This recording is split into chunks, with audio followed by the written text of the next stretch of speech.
Good morning. Welcome to 6 TV. నేను ఆనంద్. ఈరోజు అన్ని పేపర్లో ఉన్నటువంటి ప్రధాన అంశాలతో ఈరోజు మన యొక్క అంశాలతో మనం ముందుకెళ్దాం. సో మొదటగా ఈనాడు పేపర్లో ఉన్నటువంటి ప్రధాన అంశాలు మనం చూసినట్లయితే మొదటగా తొలి రోజే 7.46,464,414 ఆర్జీలు వచ్చినట్టుగా మనం చూస్తూ ఉన్నాం. సో నిన్న జరిగినటువంటి ప్రజా సదస్సుకు సంబంధించినటువంటి ప్రజా పాలనకు సంబంధించినటువంటి అంశం మనం ఒకసారి చూస్తే సో 7,46,414 ఆర్జీలు వచ్చాయట నిన్న ఒక రోజు. సో దానికి సంబంధించి ఏమేమి వచ్చాయో ఒకసారి ఏమేమి సంబంధించి వాళ్ళు వినతి పత్రాలు అందించారో ఒకసారి చూద్దాం. గ్రామీణ ప్రాంతాల్లో 2,88,711. ఇక మనం చూస్తాం రేషన్ కార్డుల కోసం వినతి పత్రాలు దరఖాస్తు చేశారు. కొన్ని చోట్ల దరఖాస్తుల పత్రాలు చాలా ఇబ్బందులు పడ్డటువంటి వైనం కూడా చూస్తున్నాం. సో మెయిన్గా అయితే తెలంగాణ ప్రజలకు సంబంధించి మనము చూస్తే రేషన్ కార్డులకు సంబంధించి చాలా దరఖాస్తులు వచ్చాయి. గ్రామీణ ప్రాంతాల్లో అయితే 2,88,711 అప్లికేషన్లు అయితే చూస్తున్నాం ఇక్కడ వచ్చినట్టుగా. దాంతోపాటు రేషన్ కార్డుల కోసం అయితే చాలా వరకు వినతి పత్రాలు వచ్చాయి. ఎందుకంటే చాలామంది ఏం చూసినా కూడా ఎక్కడికి వెళ్ళినా కూడా ఖచ్చితంగా తెల్ల ration card, white ration card కోసం అని అడుగుతూ ఉన్నారు. సో దానికోసం మా దగ్గర లేవు, గత ప్రభుత్వం అయితే మాకు ఇంతవరకు ఇవ్వలేదు, గత 10 సంవత్సరాలుగా తెలంగాణలో అయితే తెల్ల రేషన్ కార్డుకి సంబంధించి జారీ చేసినటువంటి సందర్భాలు అయితే లేవు. సో దానికోసం అయితే చాలామంది తెలంగాణ ప్రజలైతే ఇబ్బంది పడ్డా ఉన్నారు. రీసెంట్గా మ్యారేజ్ అయిన వాళ్ళు, దాంతోపాటు లేని వాళ్ళు కూడా చాలామంది ఇబ్బంది పడ్డారు. సో దానికి అనుగుణంగా కాంగ్రెస్ గవర్నమెంట్ వచ్చాక ఈ యొక్క శుభ పరిణామంగా చెప్పవచ్చు. తెల్ల రేషన్ కార్డు లేని వారికి అయితే చాలామంది అప్లికేషన్ చేసినట్టుగా మనం చూస్తున్నాం. సో మరొక అంశం చూద్దాం.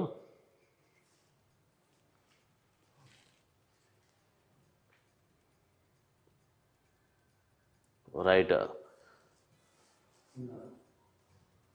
ఇక ఫిబ్రవరి 28 నుంచి ఇంటర్ పరీక్షలు, అదే నెల 1 నుంచి 15 వరకు ప్రాక్టికల్స్ టైం టేబుల్ విడుదల చేశారు. 18 అంటే మార్చి 18 నుంచి 10వ తరగతి పరీక్షలు జరిగేటువంటి సందర్భం మనం చూస్తున్నాం. ఇంకా మరొక అంశం చూసాం, విషాదకర ఘటన చూస్తున్నాం ఇక్కడ. విజయకాంత్ కన్నుమూత అనారోగ్యంతో చికిత్స పొందుతూ మృతి చెందారు. తమిళ సినీ రాజకీయ రంగాల్లో ఆయన సంచలనంగా పేరుగాంచినటువంటి వ్యక్తిని చూడొచ్చు. చాలా 150కి పైగా చిత్రాల్లో నటించారు విజయకాంత్ గారు. సో నిన్న కన్ను మూయడం కూడా సినీ ప్రముఖులకైతే చాలా దిగ్భ్రాంతి కలిగించినటువంటి అంశంగా మనం చూడొచ్చు. ఇక హంపీకి రజితం, ప్రపంచ ర్యాపిడ్ చెస్ ఛాంపియన్షిప్ ట్రై బ్రేక్లో పోరాడి ఓడిన తెలుగమ్మాయి అనేటువంటి అంశం కూడా మనం చూడొచ్చు. ఇక మరొక అంశం చూస్తాం. 35% ఓట్లు, 10 సీట్లు. లోక్సభ ఎన్నికలకు భాజపా లక్ష్యం ఇదే. రాష్ట్రంలో అధికారానికి పార్లమెంట్ ఎన్నికలతో బాటలు. పార్టీ శ్రేణులకు అగ్రనేత అమిత్ షా దిశానిర్దేశం చేశారు. ఆశించిన ఫలితాలు రాలేదు.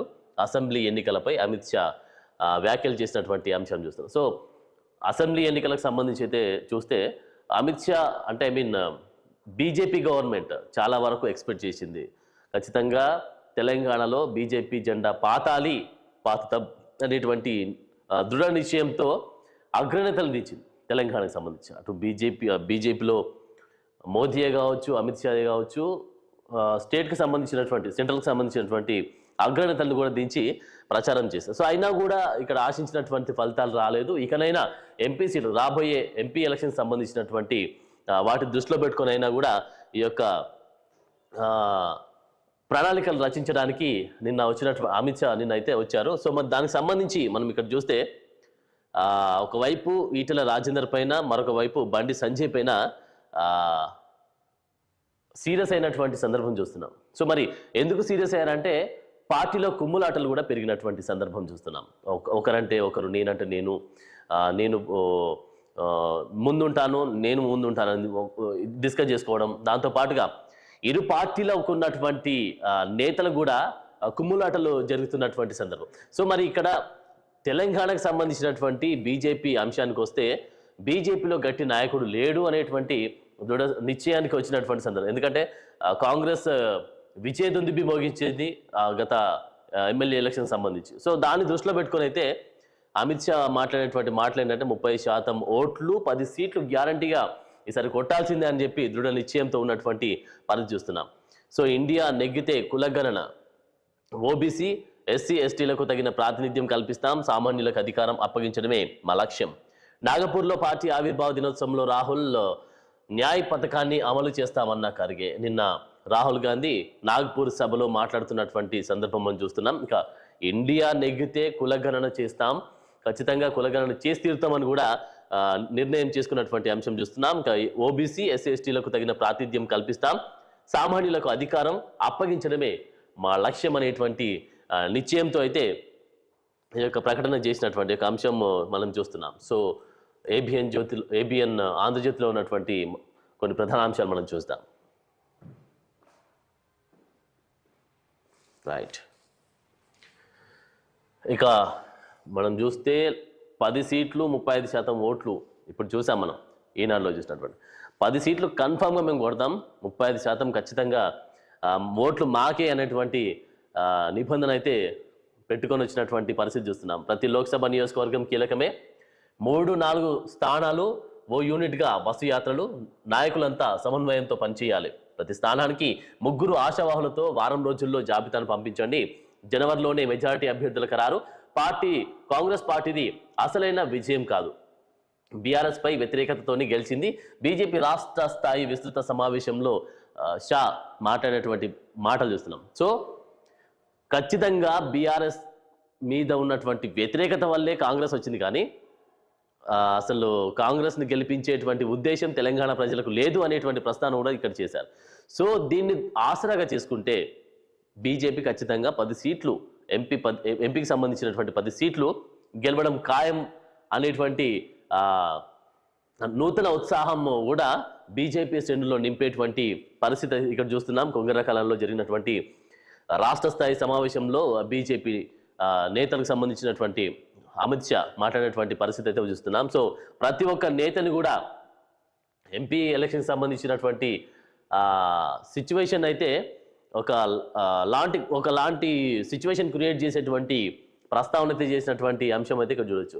ఇక నిందితుడిని కాదు బాధితుడిని, ఎమ్మెల్యేల కొనుగోలు కేసు ప్రధాన నిందితుడిగా వ్యాఖ్య, నా ఫోన్ ట్యాప్ చేశారు, ఆడియోలు బయట పెట్టారు, ఇంటెలిజెన్స్ టాస్క్ ఫోర్స్ అధికార దుర్వినియోగం, అప్రూవర్గా మారాలని 3 ఐపీఎస్ల ఒత్తిడి, స్వామీజీతో పరిచయం చేయించిందే దాసోజు శ్రవణ్, ఏడాది తర్వాత నోరు విప్పిన నందకుమార్ నోరు విప్పినటువంటి ప్రస్తావన అయితే ఇక్కడ చూస్తున్నాం. ఇక రాత్రికి రాత్రే భూముల దోపిడీ, 100 కోట్ల విలువైన భూములకు సంబంధించి 98 ధరణి దరఖాస్తుల పరిష్కారం ఒక్క రాత్రిలోనే.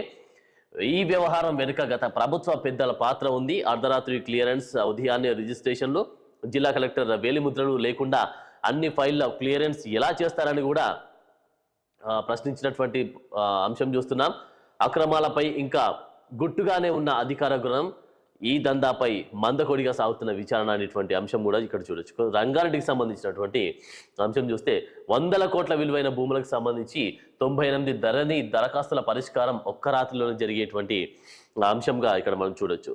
సో మరొక అంశం చూస్తే ప్రజాపాలనకు తొలి రోజే దరఖాస్తులు ఇవి అనేటువంటి మరొక అంశం చూస్తున్నాం. నిన్న ఒక్కరోజుకి సంబంధించి మనం ఇంతకుముందు డిస్కస్ చేశాం కదా. సో నిన్న ఒక్కరోజుకి సంబంధించి 7,46,414 అప్లికేషన్లు వచ్చినట్టుగా చూస్తున్నాం. సో రోజుకి మరి పెరుగుద్దా, దీనికి సంబంధించి ప్రజల్లో స్పందన ఎలా ఉంటుంది అనేటువంటిది ఒక నిర్ణయంకి రావడానికి నిన్న జరిగినటువంటి ప్రజాపాలనకు సంబంధించినటువంటి ఆర్జీలకు సంబంధించి చూస్తే 7,46,414 అప్లికేషన్లు వచ్చాయి.